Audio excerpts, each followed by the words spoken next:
Hello friends. आज CGPSC mains 2025 का जो क्वेश्चन पेपर 6 होता है दर्शन, उसके 2 मार्क्स क्वेश्चन का एनालिसिस करेंगे। RTI कॉपी में इन्होंने कितने मार्क्स दिए हैं, क्या एक्सपेक्टेशन थी, कहाँ इन्होंने जीरो थमा दिया है, कहाँ एक्सपेक्टेशन से ज़्यादा मिल गया है और कहाँ कम मिला है, और किस प्रकार का हमारा आगे की रणनीति किस प्रकार की होनी चाहिए, इसके बारे में हम डिटेल में यहाँ पे डिस्कस करेंगे। तो फ्रेंड्स, आप देख सकते हैं ये क्वेश्चन पेपर का जो फर्स्ट पेज है आपका आंसर कॉपी का, इसमें पार्ट 1 भाग 1 दर्शन फिलॉसफी, शुरू के क्वेश्चंस जो 2 मार्क्स के क्वेश्चन होते हैं उसमें किस तरह की चेकिंग हुई है लास्ट टाइम, जिससे कि हमको आने वाले टाइम में हेल्प मिले। तो देखिए दोस्तों, पहला क्वेश्चन क्या है, कांट के दर्शन को आलोचनात्मक दर्शन क्यों कहते हैं? Why is Kant's philosophy called critical philosophy? इसमें इन्होंने 1 मार्क्स दिए हैं, 2 में 1 मार्क्स दिए हैं। इसमें दिख नहीं रहा है, कट गया है फोटो में। तो इसमें आंसर में मैंने क्या लिखा था, कांट समीक्षात्मक प्रक्रिया का पालन करते हैं, वह बुद्धिवाद अनुभववाद दोनों का समन्वय, क्योंकि ये बुद्धिवाद और अनुभववाद दोनों का समन्वय था इनके में, कांट में। और प्रागनुभविक संश्लेषणात्मक ज्ञान जो कि नवीन सार्वजनिक उपयोगी ज्ञान की बात करते हैं। इसमें कुछ एग्जाम्पल देना चाह रही थी मैं कि 7+5 जैसे मैंने 12, इसको डिटेल में मैंने नहीं किया है, लेकिन इसका एग्जांपल लॉन्ग नोट में हम बहुत अच्छे से दे सकते हैं। आप पढ़ेंगे उसमें डिटेल में, काफ़ी अच्छे अच्छे एग्जांपल हैं। तो इसमें जितना हो सकता था 4 से 5 लाइन में मैंने किया, तो इसमें 2 में 1 मार्क्स इन्होंने दिए हैं। ठीक है, 1 मार्क्स काफ़ी अच्छे मार्क्स हैं। सेकेंड क्वेश्चन देखिए, योग दर्शन के अनुसार 5 नियमों का उल्लेख करिए। ठीक है, तो 5 नियम में जैसे हम जानते हैं कि यम, नियम, प्राणायाम, प्रत्याहार, धारणा, समाधि, ये सारी चीज़ें होती हैं, लेकिन उसमें नियम पूछ रहा है। तो नियम में देख सकते हैं आप, मेरे को 2 में 1.5 मार्क्स दिए हैं, तो इसे मैं ठीक ही मार्क्स कहूँगी। नेक्स्ट हम देखते हैं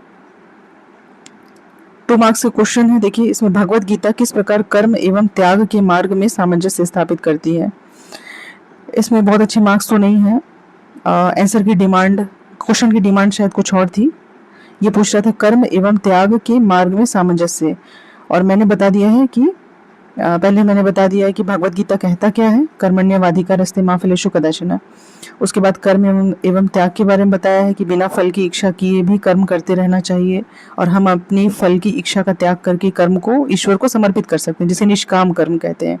कल वाले वीडियो में मैंने बताया भी था फ्रेंड्स कि जिस तरह से जो चना होता है, जो नॉर्मल चना यदि हम अंकुरित करते हैं तो उसमें पौधा निकल सकता है, लेकिन यदि फूटा हुआ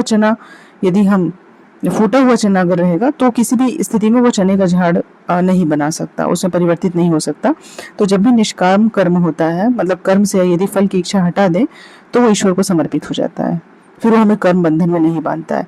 लेकिन इसमें क्वेश्चन की डिमांड क्या थी, कर्म एवं त्याग के मार्ग में सामंजस्य किस तरह से स्थापित होता है। तो इसलिए यहाँ पे मुझे 0.5 मार्क्स मिले हैं, ज़्यादा मार्क्स नहीं मिले हैं। अब आगे देखिए फ्रेंड, चार्वाक दर्शन का भौतिकवाद क्या है? ठीक है, चार्वाक दर्शन का भौतिकवाद क्या है, इन्होंने पूछा था। और मैंने यहाँ पे क्या लिखा है, पहले मैंने बता दिया है कि चार्वाक शब्द की उत्पत्ति कैसे हुई है। चर्व मतलब चबाना, भौतिक चीज़ों का उपयोग करना, मतलब चार्वाक क्या थे, वो इहलोक परलोक में भरोसा नहीं करते थे। उनका ये कहना था कि जो हमारा शरीर है वो हमें इसी जन्म के लिए और इसी लोक में उपभोग करने के लिए मिला है, और कहीं कोई दूसरा स्वर्ग, कोई दूसरा परलोक, कोई दूसरा नर्क, ऐसा कोई धारणा होता ही नहीं है। तो उन्होंने कहा था कि यावत जीवेत सुखम जीवेत ऋणम कृत्वा घृतम पीवेत, मतलब जब तक जियो सुख से जियो, और अगर जीने के लिए ऋण भी लेना पड़े तो ऋण लेकर के घी पीने की ये बात करते हैं। मतलब जो भी वर्तमान में आपको जीवन उपलब्ध है, इसको अच्छे से जीना है।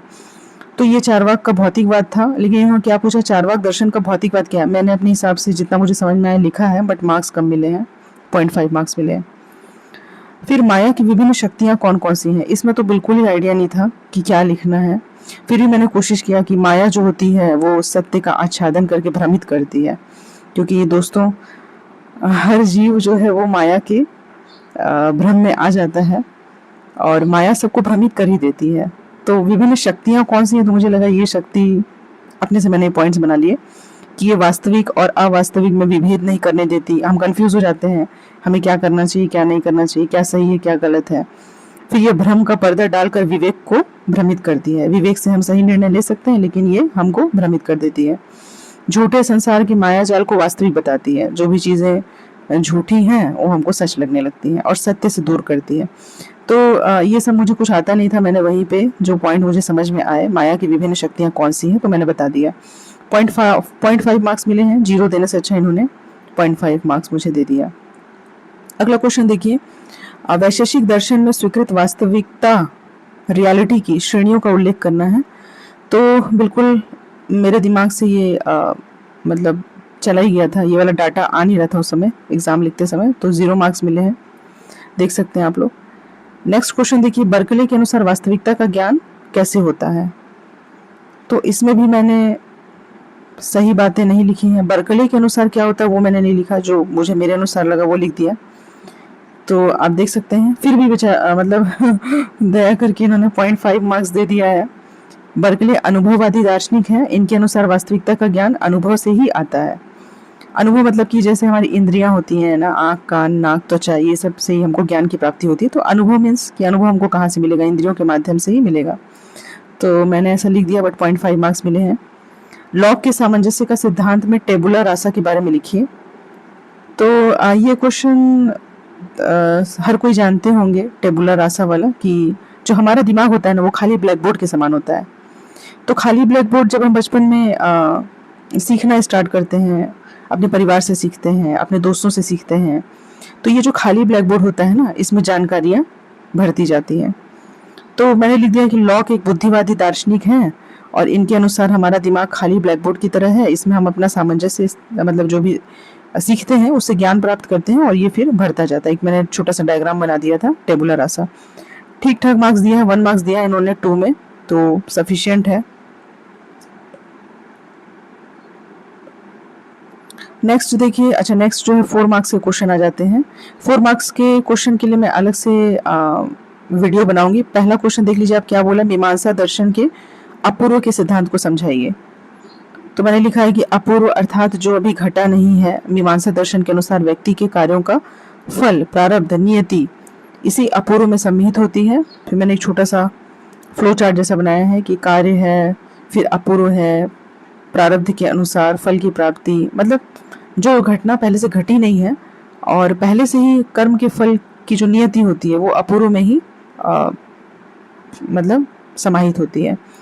तो ये 4 मार्क्स का क्वेश्चन यहाँ से स्टार्ट हो गया फ्रेंड्स। हम 4 मार्क्स वाला फिर से करेंगे, एक वीडियो जो है शॉर्ट वीडियो बनाना चाह रही हूँ मैं। तो ये 2 मार्क्स का क्वेश्चन आपको आइडिया हो गया वो कहाँ 0 मिला है, कहाँ 0.5 मिला है, कहाँ 1 मिला है, तो आप इसको देख सकते हैं। और देखिए सबसे ज़्यादा मार्क्स 1.5 मुझे मिले हैं। ये क्वेश्चन नंबर 2 देखिए, योग दर्शन के अनुसार 5 नियमों का उल्लेख करिए। मतलब फैक्ट आप जहाँ भी डालेंगे ना, टू द पॉइंट, या जिस दार्शनिक ने जो कहा है टू द पॉइंट आप उस लाइन को लिख दीजिए, पूरी कहानी मत पढ़िए। तो कहानी पढ़ना ज़रूरी है समझने के लिए, तभी आप उसको आंसर में तब्दील कर पाएंगे। तो 1.5 मार्क्स मिले हैं 2 में, ये बेहतर मार्क्स हैं और इस तरीके का अगर आप अटेम्प्ट करेंगे तो अच्छे मार्क्स मिलेंगे। दोस्तों दर्शन मेरा फेवरेट सब्जेक्ट है और इसमें मार्क्स भी ठीक ठाक मिले हैं, इसलिए मैं इसको आपके समक्ष शेयर कर रही हूँ। आगे 4 मार्क्स वाले क्वेश्चन, 8 मार्क्स वाले क्वेश्चन आप अगर कहेंगे तो इसको भी शेयर करेंगे, मैं अलग से वीडियो इसमें डालूंगी। थैंक यू दोस्तों, अगर इस इनिशिएटिव से अगर आपको कोई लाभ मिलता है तो मुझे बहुत अच्छा लगेगा। Thanks a lot.